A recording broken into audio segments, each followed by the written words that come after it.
तो जो आज हम लोग पढ़ लेते हैं लीनियर प्रोग्रामिंग प्रॉब्लम्स, और इसकी कुछ टर्म्स हैं कि कौन सी चीज क्या क्या होती है, उसके बारे में हम लोग डिस्कस कर लेते हैं। तो देखो, की elements of linear programming problems, ये प्रॉब्लम मैथमेटिक्स में होती है कि किसी सर्टेन वेरिएबल्स के साथ में मिनिमम या मैक्सिमम प्रॉफिट आउटकम जो है वो निकाला जाता है, लेकिन साथ में इसके कुछ चीजें आती हैं। सबसे पहली है कंस्ट्रेंट्स यानी रिस्ट्रिक्शंस, जो कि वेरिएबल्स के साथ में होती है। इक्वेशन तुमको दी जाएगी, उसमें जो है कुछ कंस्ट्रेंट होंगे कि इन दोनों की वैल्यू इससे ज्यादा नहीं हो सकती है, इससे कम नहीं हो सकती। तो ये जो इस टाइप की जो इक्वेशन है, दीज आर कंस्ट्रेंट। अभी जब क्वेश्चन करेंगे उसमें मैं क्लियर करवा दूंगा। ऑब्जेक्टिव फंक्शन जो भी तुमको मैक्सिमम या मिनिमम करने के लिए दिया है,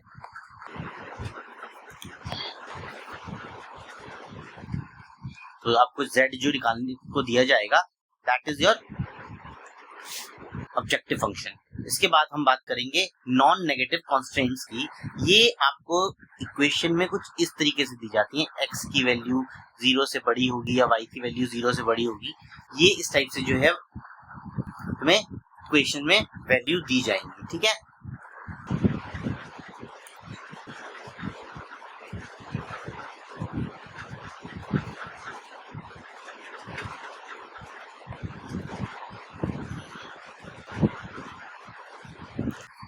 देखो, ये वाला क्वेश्चन है जो हमको सॉल्व करना है ग्राफिकल, मैक्सिमाइज कंडीशन करनी है। तो ये जो फंक्शन है हमारे पास, इसको हम लोग बोलते हैं ऑब्जेक्टिव फंक्शन। ये जो function, this is your objective function.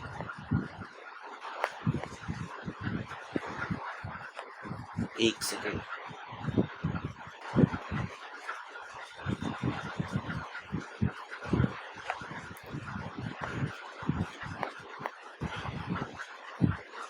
This is your objective function. और इसके ये जो चीजें दी गई हैं, x प्लस वाई की वैल्यू 50 से कम होनी चाहिए, 3x प्लस वाई की वैल्यू 90 से कम या उसके बराबर होनी चाहिए, ये दोनों चीजें हैं कंस्ट्रेंट। और साथ में ये जो इक्वेशंस हैं, दीज आर, मैं बात कर रहा था नॉन नेगेटिव कंस्ट्रेंट्स, ठीक है।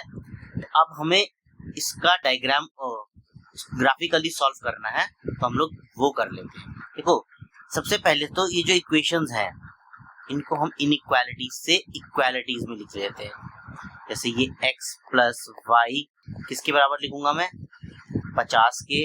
3x प्लस वाई किसके बराबर लिखूंगा, 90 के। तो यहाँ से मेरे पास आ जाएगा y equal to 50 minus x। अब मैं यहाँ से इसका ग्राफ ड्रॉ करूंगा अगर पहली वाली इक्वेशन का, तो हमारे पास आ जाएगी, अगर मैं इसका ग्राफ ड्रॉ करता हूं,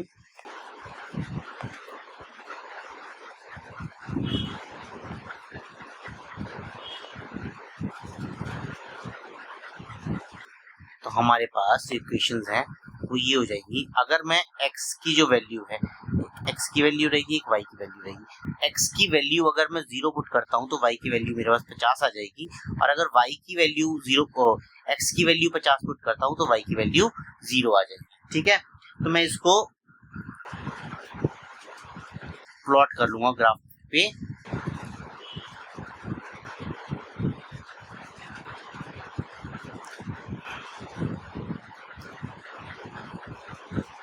दस, 20, 30, 40, 50, ये हम लोगों ने इसके ग्राफ को लिख लिया। एक सेकेंड मुझे बताओ, 30, 20 और 10, ऐसे ही मैं इसको यहाँ पे भी कर लेता हूँ। 10, 20, 30, 40, 50, ठीक है। अब दूसरी वाली इक्वेशन जब हम क्या नाम है बनाएंगे,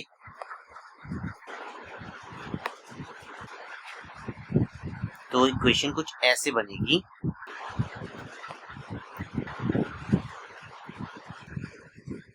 हमारे पास y is equals to 90 minus 3x हो गया, ठीक है। तो x की और y की वैल्यू मुझे चाहिए। अगर मैं x की जगह 0 पुट करता हूं तो y की वैल्यू 90 आएगी। ये मुझे ऊपर तक लेके जानी पड़ेगी, या मैं इनको बढ़ा देता हूं। 60,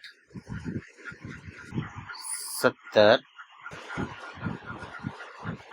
80, 90, 60, 70, 90।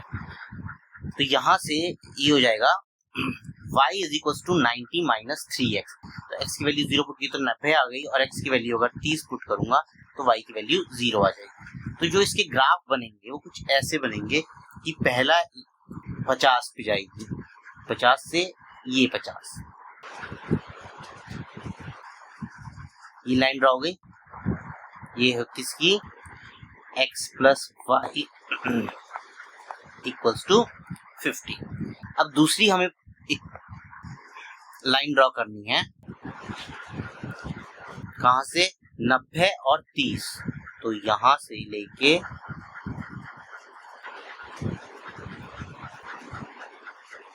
यहां तक ड्रॉ करेंगे, ठीक है।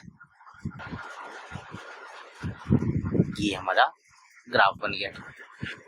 अब मुझे फिजिबल रीजन फाइंड करना है, तो उसके लिए हम करते हैं जीरो टेस्ट। जीरो टेस्ट होता है बेटा कि इसमें जो तुम्हारे पास दोनों इक्वेशन हैं वो उन कंस्ट्रेंट्स जो है बेसिकली इनमें x और y की वैल्यू हम 0 पुट करते हैं। अगर वो चीज जो है ट्रू हो जाती है तो it will move the feasible region would be towards the origin, नहीं तो it will be away from the origin. अब मैं अगर पहले वाली इक्वेशन की बात करूं, x plus y is less than और इक्वल टू 50, अगर मैं x और y की जगह 0 पुट करता हूं तो हाँ ये सही होती है। दैट मीन्स इसका जो फिजिबल रीजन होगा वो टुवर्ड्स द ओरिजिन ये होगा पूरा।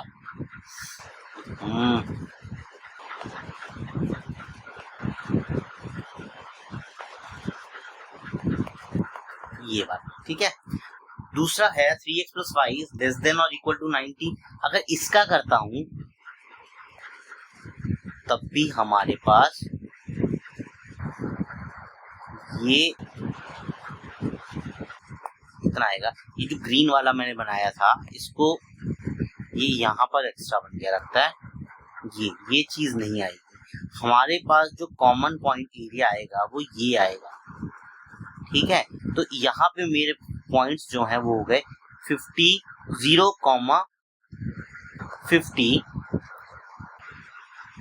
0, 0 तो हो ही गई, बिकॉज ये जो क्लोज्ड फिगर है हमारा बाउंड्री, इसी को हम लोग बोलेंगे बाउंडेड रीजन। और ये हमारा है 30, 0 एंड सो ऑन, ठीक है। 4 पॉइंट्स हैं। ये वाला जो पॉइंट है दिस इज 20, यहां से देखो ये आ रहा है 20, 30। यहाँ इससे हम लोग z को जो है लिखते हैं, तो z था हमारा z is equals to 4x plus y। Now we have got the 4 corner points जो हैं 0, 0, 20, 30, 30, 0 एंड 0, 50। ये हमारे पास 4 पॉइंट्स। तो 0, 0 के लिए यहाँ पे x और y की वैल्यू 0, 0 पुट करूं तो मेरे पास ये 0 आता है।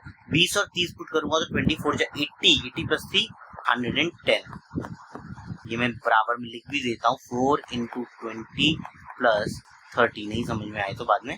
और ये आपका 30 और 0 तो 4 इंटू 30 120 हो गया प्लस 0, तो ये आ जाएगा 120। और यहाँ पर 0, 50 तो 4 इसकी वैल्यू केवल 50 आएगी, 4 इंटू 0 प्लस 50। अब मुझे इसमें मैक्सिमम वैल्यू निकालनी थी, मैक्सिमाइज करना था, तो मैक्सिमम वैल्यू हमारी आ रही है 120 and that occurs at the point 30, 0। तो इसका जो मैक्सिमम वैल्यू आएगी वो इस पॉइंट पे लाई करेगी और जो उसकी वैल्यू है, मैक्सिमम वैल्यू है, वो कितनी आएगी, ये तुम क्वेश्चन में बता दो। ठीक है, ये टॉपिक बोर्ड में अकेला 5 मार्क्स का आएगा, तो 5 नंबर पक्के करने हैं। टॉपिक भी इजी है, ज्यादा कुछ नहीं करना है। दूसरा, इसमें हमारे पास रीजन अनबाउंडेड आएगा, मतलब अभी तक तो हमारे पास बाउंडेड था और रीजन भी आ रहा था, अब की बार हमारे पास अनबाउंडेड रीजन आएगा। वो देख लेते हैं कैसे। पहली जो इक्वेशन आएगी, that is solve the following linear problem graphically. z की वैल्यू ये है, इसे हमें मिनिमाइज करना है सब्जेक्ट टू कंस्ट्रेंट। ये 2x minus 5 is equals to 5। पहले तो इसी को लिख लेता हूँ मैं, 2x माइनस 5 इक्वल्स टू 5। तो y इज इक्वल्स, यहाँ से यहीं से लिख लो, y is equals to 2x minus 5। ठीक है, यहाँ से मुझे इसको ड्रॉ करना है, और 3x प्लस 5 हमारे पास है 3 के इक्वल, तो यहाँ से y की वैल्यू आ गई आपकी 3 माइनस 3x, और आपका 2x माइनस 3y है 12 के इक्वल। तो यहाँ से मेरे पास x जो आएगा that is equal to 12 plus 3y upon 2। ये हमारे पास वैल्यूज हो जाएंगी। अब इनकी हम लोग एक टेबल ड्रॉ कर लेते हैं।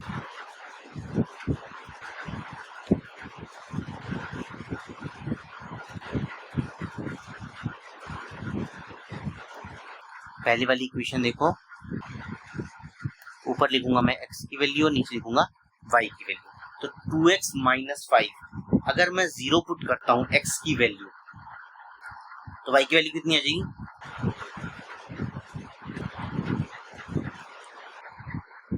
सॉरी ये -5 है बेटा, यहाँ से ये चीज -5 है, तो ये 2x प्लस 5 हो जाएगा। ठीक है, तो अगर x की वैल्यू 0 पुट करता हूं तो y की वैल्यू 5 आएगी, और अगर x की वैल्यू 1 पुट करता हूं तो 2 1 2 और y की वैल्यू 7 है।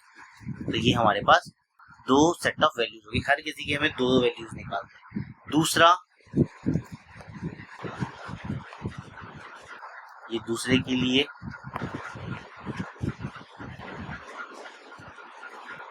ये तीसरे के लिए। दूसरे में हमारे को वैल्यूज डालनी है अगेन x एंड y। तो अगर मैं दूसरे में x की जगह 0 रखता हूँ तो y की वैल्यू आती है 3, और अगर x की जगह 1 रखता हूँ तो y की वैल्यू आती है 0। हमें दोनों एक्सिस की वैल्यूज चाहिए 0 0। ठीक है,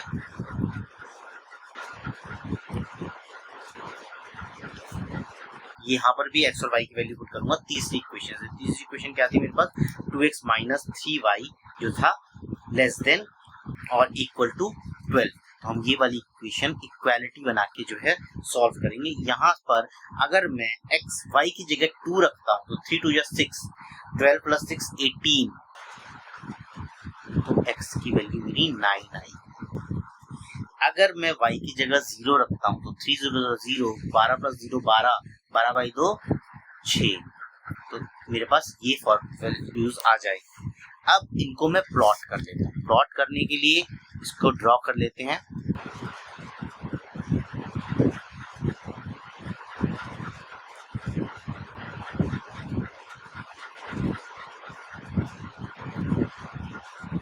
एक, 2 3 4 5 6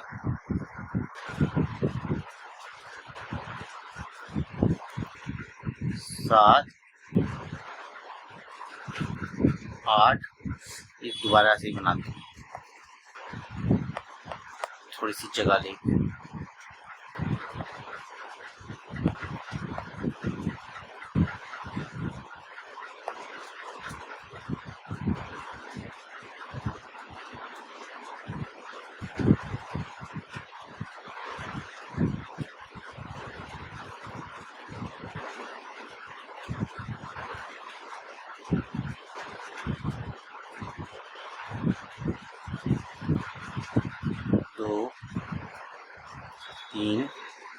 4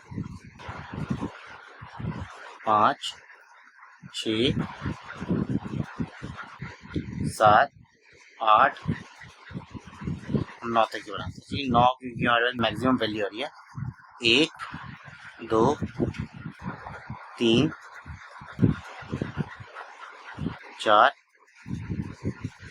5 6 वैल्यूज आ गई। अब इन्हें प्लॉट करना स्टार्ट करते हैं। पहले सबसे पहले वाली लाइन 0 5 ये पॉइंट रहेगा, ठीक है, और 1,7 1,7 यहाँ से यहाँ पर जाएगा, ये इस पॉइंट पे लाई करेगा क्योंकि पहले ही क्वाड्रेंट में लाई करनी है। इसकी जो लाइन है वो ये बन जाएगी। नाउ लाइन है ये कौन सी, 2x minus y is equals to -5, ठीक है। अब हम दूसरी लाइन ड्रॉ, दूसरी लाइन है 0 3 और 1 0,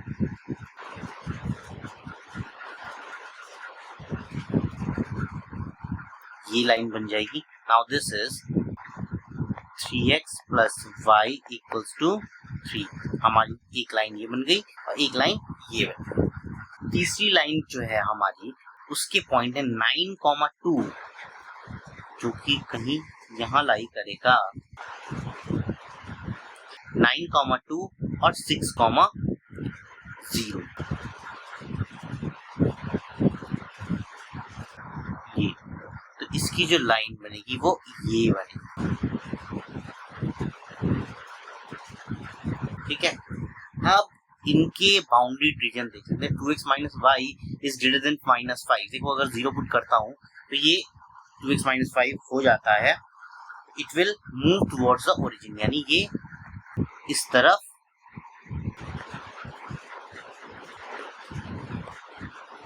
इसका रीजन आएगा, ठीक है। अब बात कर लेते हैं येलो वाली लाइन। येलो वाली लाइन कहती है 3x plus y is greater than और इक्वल टू 3। नो, ये नहीं आएगा, तो इसका भी away from the origin. 0 test में ये इसका फॉल्स आंसर आया है, इसका भी जो रीजन आएगा it will be away from the origin, तो ये रहेगा।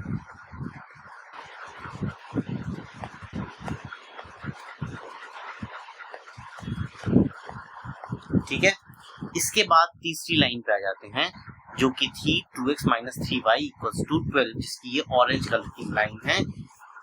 अगर मैं इसमें 0 पुट करता हूं तो ये ट्रू आता है, इट विल इसका जो बाउंड्री रीजन आएगा it will be towards the origin. तो हमारे पास जो बाउंड्रीड एरिया है वो ये आ गया, ये पूरा का पूरा एरिया आ गया, तो ये अनबाउंडेड रीजन, ठीक है। अब एक अनबाउंडेड रीजन में मिनिमम वैल्यू जो होती है वो निकालनी तो पड़ती है हम लोगों को, लेकिन इट इज नॉट नेसेसरी कि वो वैल्यू लाई करेगी ही करेगी। फॉर एग्जांपल जैसे इसमें दिया हुआ है हमको function z equals to minus के 50x प्लस के 20y, ये हमारे को वैल्यूज दी हुई। अब इसमें बाकी सब वही होता है, कॉर्नर पॉइंट्स वैसे ही निकलते हैं जैसे नॉर्मली निकलते हैं। इसमें जो है कॉर्नर पॉइंट्स तो ये हो जाएंगे, ये हो जाएगा,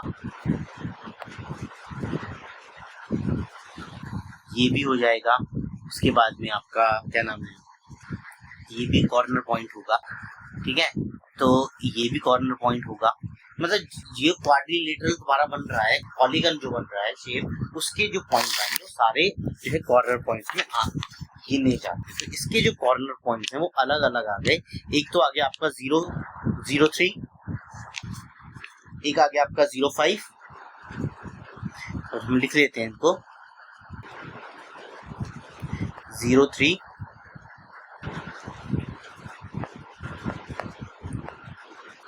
0 5,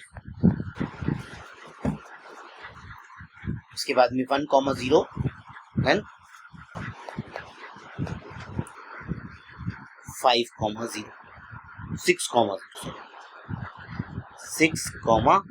0। अब हम इसमें पुट करेंगे तो यहाँ पर जब 0 और 3 पुट करेंगे तो 23 या 60, इसकी ये वैल्यू आ जाएगी 05 में 100 आ जाएगी। y के साथ में ही मल्टीप्लाई करूंगा केवल, क्योंकि x तो 0 है। z जब इसकी बात करूंगा तो माइनस के 50 आएगा केवल, और जब 6 पुट करूंगा तो माइनस के 300 आएगा। That means this value is your minimum value. लेकिन because since the region is unbounded, since feasible region is unbounded,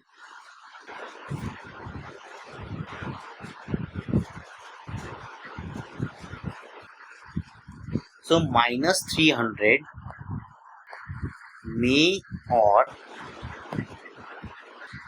may not be the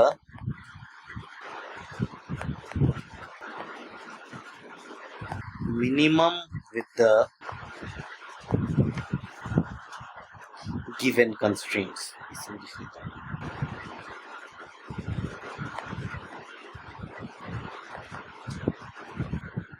ये हम यहाँ से इसको लिख दें, ठीक है। अब नेक्स्ट हम बात कर लेते हैं जरा वर्ड प्रॉब्लम के ऊपर। देखो, ऑल दो वर्ड प्रॉब्लम तुम्हारे कोर्स में अब नहीं है, ठीक है, लेकिन केस स्टडी के उसमें दिए जा सकते हैं क्वेश्चंस में, क्योंकि केस स्टडी के लिए कोई भी सिलेबस ऐसे डिफाइंड नहीं है। बस उसने बोला हुआ है कि ये चीजें आपके पास जो सिलेबस में अवेलेबल है उनसे रिलेटेड कोई भी चीज आ सकती है। तो टेबल बना लेंगे एक,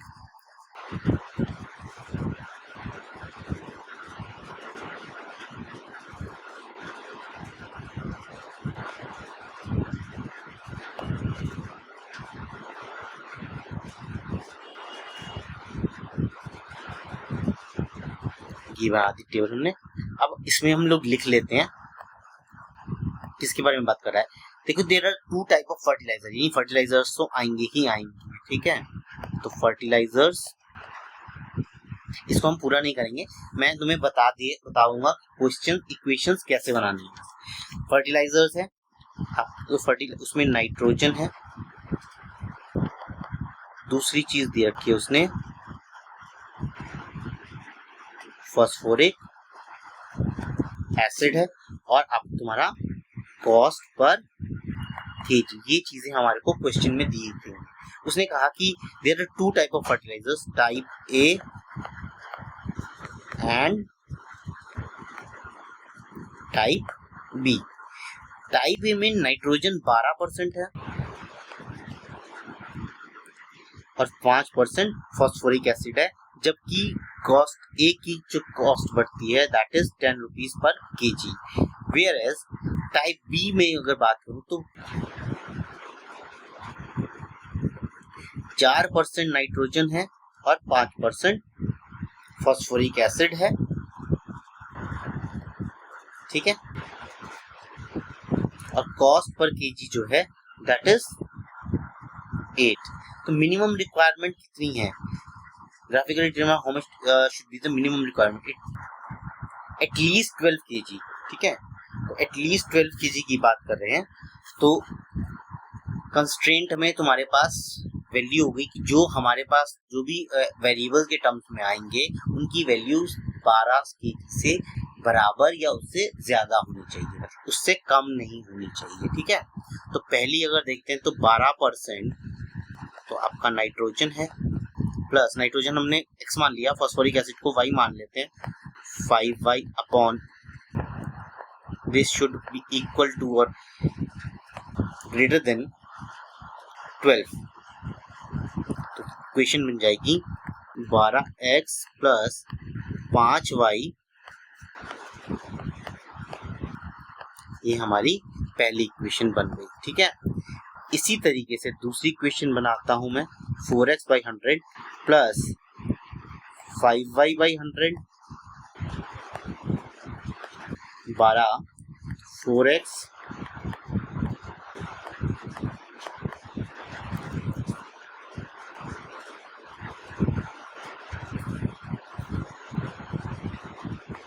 इक्वल्स टू 1200। हमारे पास ये दो इक्वेशंस आ गई। अब इन्हें सॉल्व करो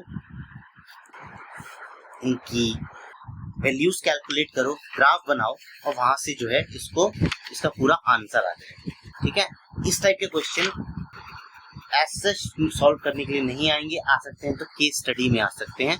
thanks for watching, have a nice day.